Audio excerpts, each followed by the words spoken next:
नमस्कार दोस्तों, आपका स्वागत है हमारे channel law group where law makes system.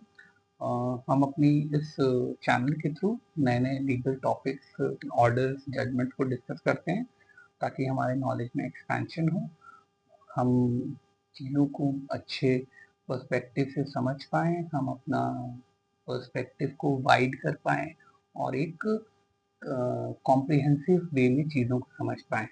और इसी कड़ी में आज हम जिस ऑर्डर को डिस्कस करने जा रहे हैं, वो ऑर्डर पास किया है बैंगलोर की एक सिविल कोर्ट ने। उसमें एक इस ऑर्डर में पार्टीज का नाम नहीं लिखा है, लेकिन ये कनाडा एक सोसाइटी है, उसने ये केस डाला हुआ है हमारे जो एक्टर हैं कमल हासन के लिए, के अगेंस्ट। ठीक है, तो ये जजमेंट पास हुआ था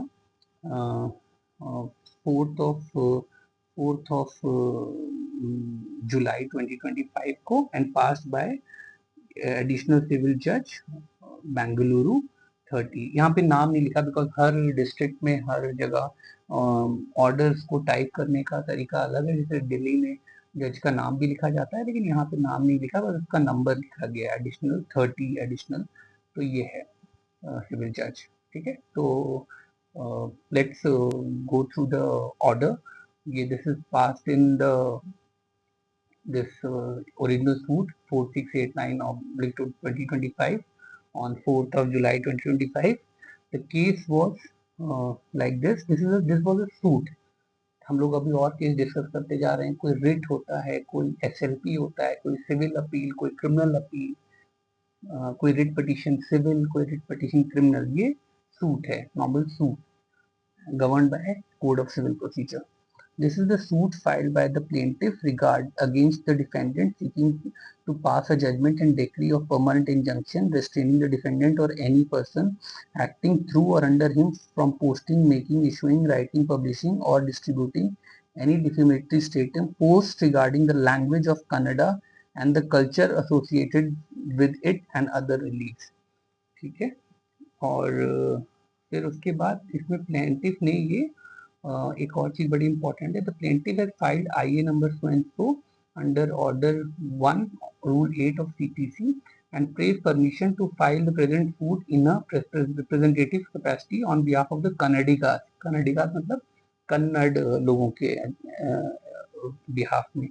The plaintiff number 1 is a historic Kannada literary and cultural institution established in the year 1915 under the patronage of so and so. Therefore, this court is of the further the institution has been working toward the promotion of Kannada language, literature and culture across the state of Karnataka. Therefore, this court is of the view that the institution is empowered to take any steps in the interest of Kannadiga, their literature and culture. Therefore, considering the submission and reasons signed in this application, this court is of the view that the plaintiff needs to be permitted to file present suit in a representative capacity as prayed. देखिए, plaintiff था that was an institution working in the Kannada language and culture. तो उन्होंने बोला था कि हम सारे कन्नड़ लोग प्लेंटिफ बनेंगे तो प्रॉब्लम होगी. तो एक प्रोविजन है रिप्रेजेंटेटिव कैपेसिटी में कि हम कन्नड़ा लोगों को रिप्रेजेंट कर रहे हैं, तो हमें आप केस फाइल करने दो. इसमें आप प्रेयर देखेंगे. वैसे इन सब केसेस को मैं लग्जरी लिटिगेशन मानता हूँ, अनवांटेड लिटिगेशन मानता हूँ. और उन्होंने क्या प्रेयर की है कि कमल हसन को रोको कि वो कन्नड़ा लैंग्वेज के खिलाफ कुछ ना बोले, कन्नड़ा कल्चर के बारे में कुछ ना बोले. ठीक है, ये प्रेयर अपने आप में एक तो इतनी वाइड है, वेग है, अनसर्टेन है. ठीक है, और ऐसा भी लगता है कि ये किसी के 19(1) right to freedom of speech and expression को वायलेट कर रही है. ठीक है, अगर डायलॉग और डिस्कशन नहीं होगा लैंग्वेज के लिए. ठीक है, और ये this is the suit file by जिसे कहते हैं कि over sensitive litigant to gain publicity. ठीक है, मेरे हिसाब से. ठीक है, on perusal of pleadings, application, accompanied affidavit and all the other placed or the document placed on by the plaintiff and before this court is of the opinion that the plaintiff have made out of essential requisite grounds for grant of relief in this favor. देखिए, इन्होंने जज साहब ने prima facie opinion बना लिया without notice issue किए हुए defendant को स्टे देने के लिए, ठीक है। फिर आप आगे मैं पढ़ता हूँ, this court is of the considered view that the granting ex parte ad interim relief of temporary injunction against the defendant is necessary in order to prevent the defendant from making any statement, remarks claiming linguistic superiority of one language over the other and thereby hurting the sentiments of Kannada people in respect of their land, language, culture till the next date of hearing. If this court is instead of granting ex parte order of temporary injunction, order for the issue of notice to the defendant, then the very purpose of granting temporary injunction would be defeated by delay.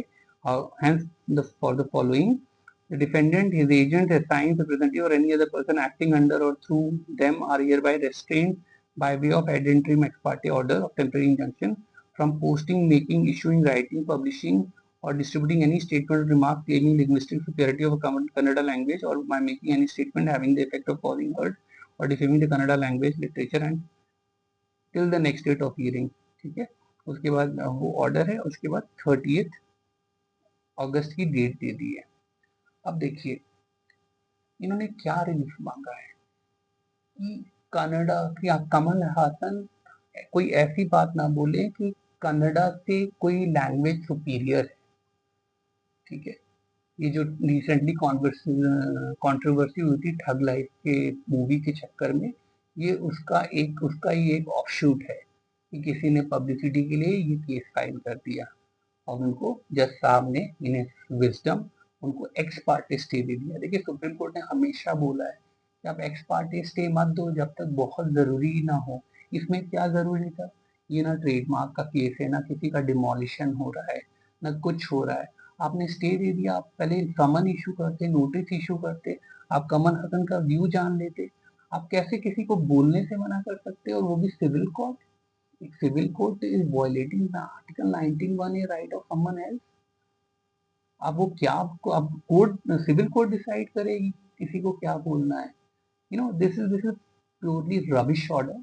इसमें कोई application of mind नहीं है, कोई discussion नहीं है, क्यों जरूरी है, बस प्राइमर फेसाई व्यू बना लिया। कैसे बना लिया भाई, क्या राइट इन्फ्रिंज हो रहा था प्लेंटिफ का, उसको क्या नुकसान हो रहा था, क्या उसके बैलेंस ऑफ कन्वीनियंस उसके फेवर में, प्राइमर फेसाई केस कहाँ है, इर्रेपरेबल लॉस कहाँ है, कुछ नहीं डिसाइड हुआ है, कुछ व्यू नहीं फॉर्म किया है, बस एक्स पार्टी ऑर्डर दे दिया है। And this order should be set aside. This is a very very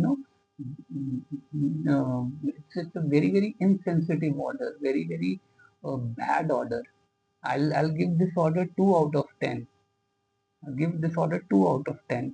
आप एक सिविल जज हो और आप ऐसे बिना नोटिस किए आप एक्स पार्टी स्टे दे रहे हो, this is totally wrong, this should not have happened. और आप रिप्रेजेंटेटिव कैपेसिटी में सारे इतने सारे कन्नड़ लोग हैं, उसको कोई ऑर्गेनाइजेशन ऐसे रिप्रेजेंट कर देगी बिना नोटिस किए हुए दूसरी साइड को, this is totally bad in law.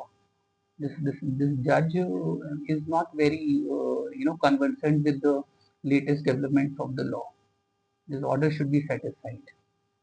मुझे उम्मीद है कि आपको ये डायलॉग और डिस्कशन पसंद आएगा और आप ऐसे ही हमारे को कमेंट्स और सजेशन देते रहेंगे।